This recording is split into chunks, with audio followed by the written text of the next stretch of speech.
कोई पढ़ लिख कर डॉक्टर बनना चाहता है तो कोई पढ़ लिख कर इंजीनियर बनना चाहता है, कोई आईपीएस की तैयारी कर रहा है तो कोई आईएएस बनना चाहता है। इसीलिए युवाओं ने अपने भविष्य के लिए बहुत सारे सपने देखे हुए होते हैं और हर जब कोई इस दौर से गुजरता है तो कोई ना कोई सपना पालता ही है।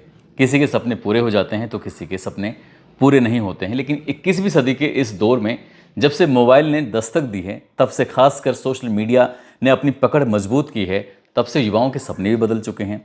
कुछ लोग तो ऐसे इन्फ्लुएंस हो जाते हैं, खासकर गैंगस्टरों से, तो कुछ लोग डॉन भी बनना चाहते हैं। हद तो तब हो जाती है जब डॉनों की फ़ोटो अपने प्रोफाइल की डीपी पे लगाते हैं और वो दिखाने की कोशिश करते हैं कि हम भी कुछ हैं। दरअसल आज की कहानी जो मैं आपको सुनाने जा रहा हूँ, इस कहानी में दो पात्र होते हैं। एक पात्र ऐसा होता है जो पढ़ लिख कर आईपीएस ऑफिसर बनना चाहता है और दूसरा पात्र कुछ ऐसा होता है जो सोशल मीडिया पर एक्टिव भी होता है, 40,000 से ज़्यादा उसके फॉलोवर भी होते हैं। उसका एक साथी होता है, वो भी सोशल मीडिया पर जब फोटो या कोई भी अपनी वीडियो डाला करता था तो कभी चाकू हाथ में लेके तो कभी किसी हथियार के साथ। इस तरह से उसने अपना सपना पाला था कि वो डॉन बनना चाहता है। लेकिन उसकी लापरवाही की वजह से, उसकी वजह से न केवल उसकी खुद की ज़िंदगी बर्बाद होती है, न जाने उसने और कई लोगों की भी ऐसी ज़िंदगी बर्बाद कर देता है। आदाब, नमस्कार, सत श्री अकाल। मैं उस्मान सैफी। आज की जो सच्ची घटना मैं आपको सुनाने जा रहा हूँ, ये सच्ची घटना है राष्ट्रीय राजधानी क्षेत्र दिल्ली का एक इलाका है, थाना गोविंदपुरी। दरअसल बात कर रहा हूँ 23 नवंबर 2024 की सुबह लगभग 5:30 बजे के आसपास का वक्त रहा होगा।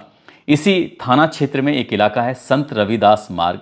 सड़क के किनारे एक युवक जिसकी उम्र लगभग 28 साल के आसपास रही होगी, राहगीरों की नज़र जब उस पर पहुँचती है तो लोग देखते क्या हैं कि पास में ही एक मोटरसाइकिल है जो औंधे मुँह पड़ी हुई है। साथ ही वो युवक है जिसने अपने शरीर पर वर्दी पहनी हुई है, लेकिन वो खून से लथपथ था। उसे देखकर तुरंत ही उन लोगों ने, उन राहगीरों ने आसपास का जो थाना था वहाँ पर सूचना देते हैं।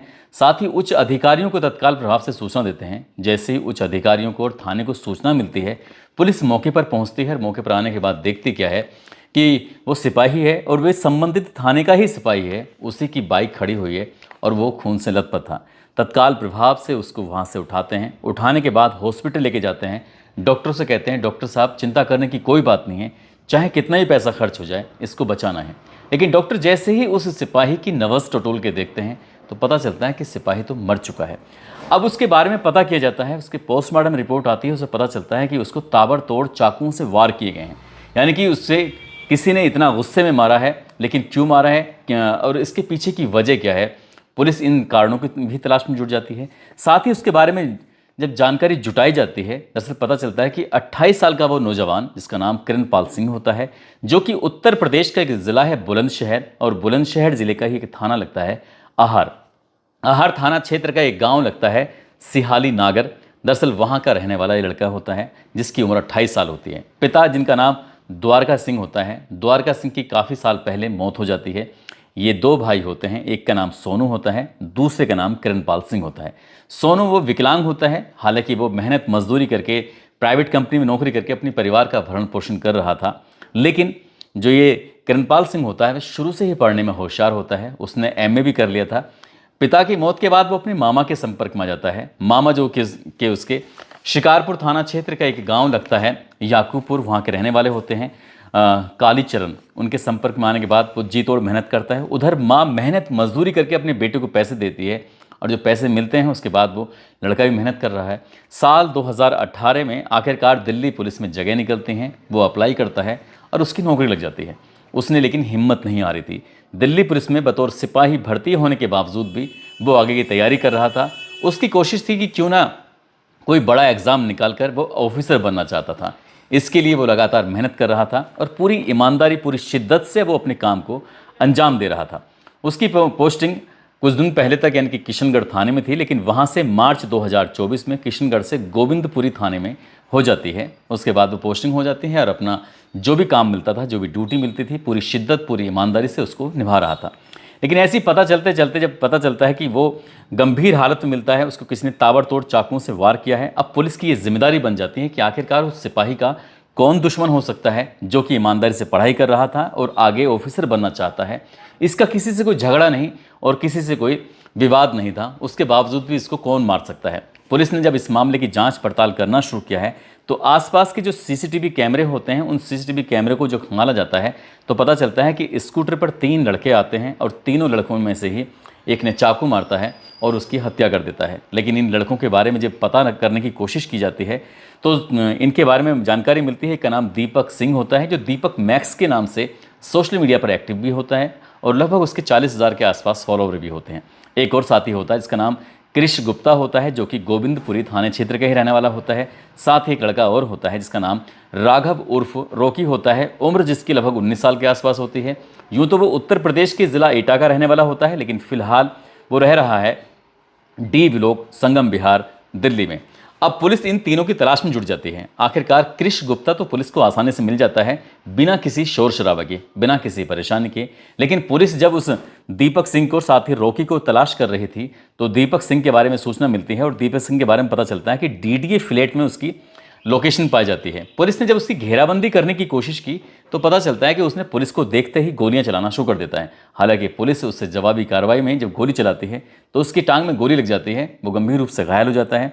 उसको उपचार के लिए हॉस्पिटल लेके जाते हैं और उससे पूछा जाता है कि आखिरकार तुम क्यों भाग रहे थे और आखिरकार तुमने पुलिस वाले की हत्या क्यों की। जब उससे पूछा जाता है कि आखिरकार हत्या क्यों की, तब वो एक कहानी बताता है। वो कहता है कि 22 नवंबर 2024 की रात को उनका एक दोस्त होता है जो ई रिक्शा चलाता है। उस दोस्त का नाम देवा उर्फ देवू होता है, जो कि उसका जन्मदिन होता है। वो जन्मदिन की पार्टी वार्टी दी थी उसने। ये तीनों दोस्त दीपक, कृष, रॉकी, तीनों ही उसके पास जाते हैं और जब उसका जन्मदिन मनाते हैं उसके बाद वहाँ बियर भी की पार्टी चलती है, शराब वराब भी पीते हैं, नॉनवेज भी खाते हैं। जब वो अच्छे खासे नशे में हो जाते हैं तो यहाँ से वो निकल आते हैं। अब निकलने के बाद ये तारीख 24 आ जाती है। सुबह के लगभग 4 बजे के आसपास का वक्त रहा होगा। सबसे पहले ये गोविंदपुरी थाना क्षेत्र के एक गली नंबर 1 में जाते हैं, वहाँ से सिगरेट खरीदते हैं। सिगरेट खरीदने के बाद स्कूटर से वहाँ से आराम से निकल जाते हैं, ऐसा मीडिया रिपोर्ट में बताया जाता है। यहाँ से निकलने के बाद जब गली नंबर 13 के पास पहुँचते हैं तो वहाँ पर ये किरणपाल सिंह जो कांस्टेबल होते हैं वो पहले से खड़े हुए थे। इतनी सुबह सुबह 3 लड़कों को, और वो भी जो उनकी स्कूटर चल रहा था तो वो डिसबैलेंस हो रहा था, तो इसलिए सिपाही ने उन्हें रोक लिया। रोकने के बाद पूछा कि तुम कहाँ से आ रहे हो और कहाँ जा रहे हो। जब उनसे बातचीत करने की कोशिश की जा रही थी वो सही से जवाब भी नहीं दे पा रहे थे, इसलिए उनकी स्कूटी को रोका जाता है। और रोकने के बाद ये जो लड़का होता है इसका नाम रॉकी होता है, रॉकी उर्फ राघव जो होता है, उसको रोका जाता है, उससे बातचीत की जाती है। उसका मोबाइल लेने के बाद अब यहाँ से वो सिपाही चेक कर रहा था कि इसके मोबाइल में कोई आपत्तिजनक चीज़ तो नहीं है, कहीं कोई ये गलत रास्ते पे तो नहीं जा रहा है। हालांकि उसकी उम्र ज़्यादा नहीं होती, 19 साल के आसपास होती है।